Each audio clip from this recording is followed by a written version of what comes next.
Rally నిర్వహించడానికి ప్రధాన కారణము మన పొరుగు దేశమైనటువంటి బంగ్లాదేశ్లో హిందువుల పైన జరుగుతున్నటువంటి ఊచకోత.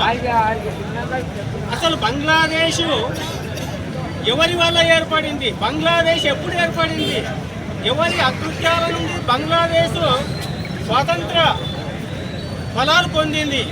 అది ఒక్కసారి మనం మననం చేసుకుంటే 1971లో మన భారతదేశంలో కాంగ్రెస్ గవర్నమెంట్, ఇందిరాగాంధీ గవర్నమెంట్ ఉన్నప్పుడు అది అప్పుడు తూర్పు పాకిస్తాన్, బంగ్లాదేశ్గా లేదు. అది తూర్పు పాకిస్తాన్, పశ్చిమ పాకిస్తాన్. ఇప్పుడు పాకిస్తాన్గా ఉన్నది పశ్చిమ పాకిస్తాన్. ఒకప్పుడు ఇప్పటి బంగ్లాదేశ్, ఒకప్పుడు తూర్పు పాకిస్తాన్. దేశ విభజన సమయంలో పోతూ బ్రిటిష్ వాళ్ళు ఐక్య భారతదేశాన్ని విడగొట్టి సోదరులాగా ఉన్నటువంటి హిందువులను, ముస్లింలను, ఒక్క దేశం కూడా లేని ముస్లిం ఇప్పుడు 57 దేశాల్లో ఉంది. రోజు ప్రతి ఒక్క దేశంలో కూడా మనల్ని పాలించిన దేశంలో సోకాల్డ్ డెవలప్డ్ నేషన్స్ లో, అమెరికాలో, యూకే కాలిపోతుంది. అక్కడ వాళ్ళు క్రిస్టియానిటీ ధర్మం కూడా చెప్పుకోలేకపోతున్నారు. అమెరికాలో కూడా లేదు. అందరినీ చంపేస్తున్నారు. ప్రతి ఒక్క దేశంలో ఇది నడుస్తుంది. ఇంకా మనం కళ్ళు తెరుచుకోవట్లేదు.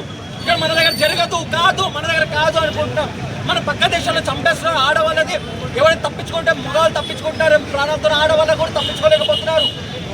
వాళ్ళది ఏం పరిస్థితి అవుతుంది మనం పట్టించుకోలేకపోతున్నాం. మన పక్క ఇంట్లో ఏమవుతుందో మనం పట్టించుకోము. ఏ ఇంట్లో మాట్లాడుతున్నారు చెప్పండి? బంగ్లాదేశ్ గురించి మాట్లాడుకున్నారా? ఈ టాపిక్ డిస్కస్ చేశారా? లేదు. మనకంత టైం లేదు. పొద్దున్న వేస్తాం, బ్యాగ్లు వేసుకుంటాం, సంపాదిస్తాం, మళ్ళీ ఇంటికి పోతాం, పట్టుకుంటాం. మన ఇంటికి గడప వరకు వచ్చేంతవరకు మనం ఆలోచించాం. అరే మనకి RSS, విశ్వ హిందూ పరిషత్ అని 2 సంస్థలు ఉన్నాయి. అనునిత్యం మన హిందువుల గురించి ఆలోచించే సంస్థలు ఉన్నాయి. వాటిలో జాయిన్ కాండి. భారతీయులపై జరుగుతున్న మారణకాండకు నిరసనగా పట్టణం నుంచి అన్ని ఇతర పక్షాలు అనుగుణంగా శాంతియుత ర్యాలీకి పిలిపించడం జరిగింది. మరి దానికి ఈరోజు ప్రతి ఒక్కరూ, యువకులు, విద్యార్థులు, మరి అన్ని పార్టీల నుంచి వచ్చినటువంటి రాజకీయ నాయకులు, పత్రికా మిత్రులకు, మాకు సహకరించినటువంటి పోలీస్ సిబ్బంది కూడా అందరికి పేరున రోజు పట్టడం తర్వాత చేసుకుంటున్నాను. మరి మనం రక్షించాలని చెప్పి వేడుకుంటే ఆ రోజున్న ప్రభుత్వము మరి మనం మిలిటరీని పంపించి వాళ్ళని రక్షించడం కాకుండా 16 రోజుల్లోనే మనకు స్వాతంత్రం వచ్చే విధంగా ప్రయత్నించిందంటే కేవలం భారతదేశం చరిత్రనే అని చెప్పి నేను తెలియజేస్తా ఉన్నాను. మరి ఇప్పుడు 8% మనం భారతీయులు ఉన్నారు. మరి భారతీయులు మీ ప్రభుత్వానికి ఏమి నష్టం చేసిందని నేను అడుగుతా ఉన్నాను. నేను మరి స్పెషల్గా భారతీయులను ఎంచుకొని భారతీయుల పైన దాడులకు, భారతీయుల ఇళ్లపైన దాడులు, మరి శారీరక దాడులు, మానసికంగా దాడులు, మరి మహిళలను అయితే విడిగా మానవత్వం అండగా చెప్పే విధంగా ఆ విధంగా కూడా చర్యలు జరుగుతూ ఉన్నాయి అక్కడ. మరి నేను ఏం చేస్తా ఉన్నాను? ఇన్ని రోజుల నుంచి ఆగస్టు 5 తారీఖు నుంచి 13 తారీఖు వరకు దాడులు జరుగుతూనే ఉన్నాయి. మనము దాన్ని చూసుకుంటూ మనం సైలెంట్గా ఉండే దాడి అక్కడ జరగదు. భారతదేశానికి వచ్చి కూడా జరుగుతూ జరిగే ప్రయత్నం ఉంటుంది. కాబట్టి చిన్న రిక్వెస్ట్ అనుకుంటే, మీరందరూ ఇలాంటి సిచ్యువేషన్ మనకు రాకముందే మనలో ఉన్న ఆడపిల్లలందరినీ చైతన్యవంతులు చేసి కరాటే, యోగా ఏముంటే అవి కత్తి సాము లాంటివి, కత్తి పట్టుకొని చేసే కర్ర సాము లాంటివి అన్నీ నేర్పించి వాళ్ళ రక్షణ వాళ్ళు కాపాడుకునేలాగా మీరు నేర్పించాలి అనేది నా ఉద్దేశము. సో ఇలాంటి బంగ్లాదేశ్లోని పరిస్థితి ఇక్కడికి రానివ్వకండి. మీకు దయచేసి అందరికీ చేతులెత్తి నమస్కారం చేస్తున్నాను.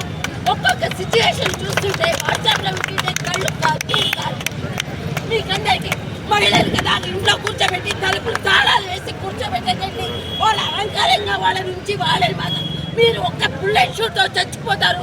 వాళ్ళ అరక్షణం చావాల్సి వస్తుంది. వాళ్ళు ఒక్కసారి చంపట్లేదు, వాళ్ళని క్షణం నరకయాత్ర చూపిస్తూ చంపుతున్నారు వాళ్ళని. మన పొరుగు దేశమైనటువంటి బంగ్లాదేశ్లో ఇలాంటి మారణ కాండ జరుగుతుందో మనందరికీ తెలిసిన విషయమే. ఆ యొక్క మారణ కాండను వ్యతిరేకిస్తూ నిరసనగా మరి ఆ యొక్క మారణకాండను ఆపివేయాలని చెప్పి ఈరోజు మన యొక్క దేశమంతటి కూడా ఈ యొక్క నిరసన కార్యక్రమాలు జరుగుతున్నాయి. మరి ముఖ్యంగా సార్ చెప్పినట్లుగా ఈ దేశంలో మనము యూనిటీగా లేనంత వరకు ఇలాంటి దాడులు కొనసాగుతూనే ఉన్నాయి. కాబట్టి హిందువుల్లో ఐక్యమత్య అనేది తప్పనిసరిగా అవసరం ఉంది. మరి రాబోయే రోజుల్లో మనమంతా సంఘటితంగా ఉండాల్సిన అవసరం ఉంది. మనపైన దాడులు జరుగుతాయి, అనేక అకృత్యాలు జరుగుతున్నాయి అక్కడక్కడ.